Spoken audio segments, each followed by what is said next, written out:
Hello friends, it is Julie. Welcome back to Pages and Pens. Today I am here with my May-June wrap-up. Let's jump right into it.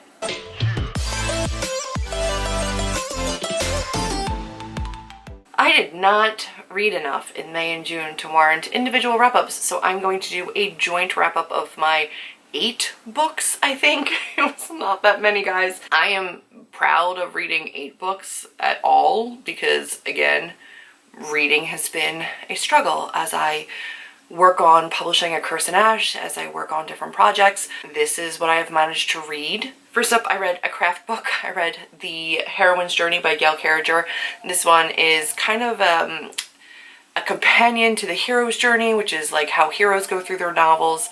This one is about the heroines and how they establish their team and emotionally move through a story. Found it very interesting, and I don't really rate my nonfiction, but I did tab it up and I do have it on my desk and I do use it when I'm writing, so take with that what you will. It's worth a read, I think. Then I also read Newsletter Ninja, and that one is just a newsletter course, like a quick ebook, and I was setting up my newsletter and I was trying to beef up my newsletter, so I thought that that one might help me, and it did. It was great. It wasn't everything that I needed, but it was a really good introduction into newsletters as like a professional tool, and I did need that, so that was book 2. And then I read an ARC. I read The Final Girl Support Group by Grady Hendrix. This was my first Grady Hendrix, and it was intense. This one is basically an ode to all of the old horror movies and the Final Girls. Somebody is after the Final Girls. It was very graphic, but I ended up liking it. I think I gave it 4 stars. Yeah, 4.25, which is not bad.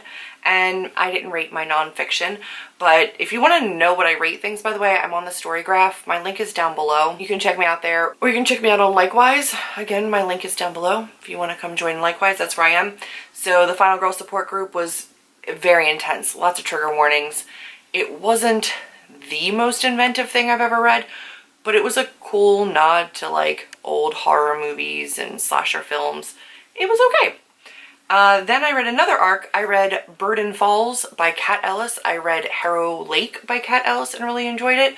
And I enjoyed this one a lot as well. I gave this one 5 stars. It has a very creepy, small town, like old manor with these waterfalls, with this lore of the waterfalls. It reminded me very much of like The Ring, like this long, stringy, wet, black-haired specter that pulls people to their death at the falls is the lore. So it reminded me very much of something very like The Grudge or The Ring or The Conjuring, like that creepy kind of vibe, but it was neat and I enjoyed it. That was a 5-star read. A couple of ARCs. I've been working through ARCs really well this year. I'm very proud of myself, if you can't tell. Then I read No Room at the Inn by Brooke Winters. This is a short novella. This is a female-female light BDSM. I think it's supposed to be pretty like scandalous BDSM-ish, but it was rather light and sweet.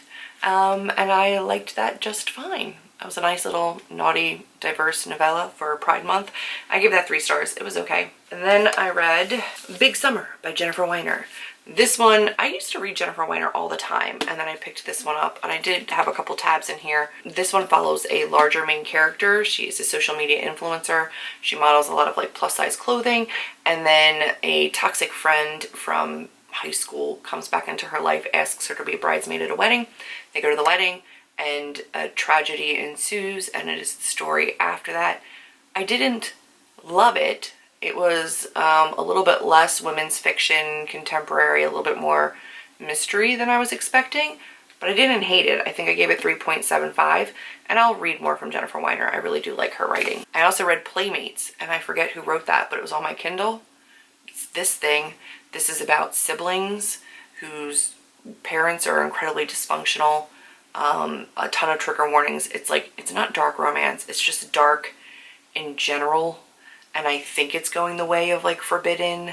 It's like, it's getting there. It's like pushing the boundaries of what a sister and a brother should feel for one another, but they're very, very young in this book. It continues on to other series, and I have a feeling that's where it was going, and I'm opting out. It was not a good time. That one is only 182 pages, so not too long, but still no thank you, good day. And I read that in May. That was my last May read. And then for my 3rd June read, it was just No Room at the Inn, which was a novella.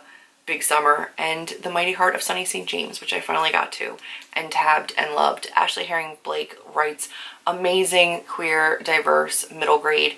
It is so heartwarming and so lovely and so sad. I always tend to shed a tear or two, but I loved it and I was unsurprised to love it. It sat on my TBR shelf for entirely too long, but I did adore it. If you've not read Ashley Herring Blake, I like her YA. I love her middle grade. So this one was a win. There was a couple things I didn't love the way it was handled, but I think that was a personal preference just because there was some like touchier subjects for me personally, but still a really great read, and I adore her middle grade. So that was everything. That was my 8 books for, you know, May and June. A couple of arcs in there, a couple of well-known, well-anticipated arcs.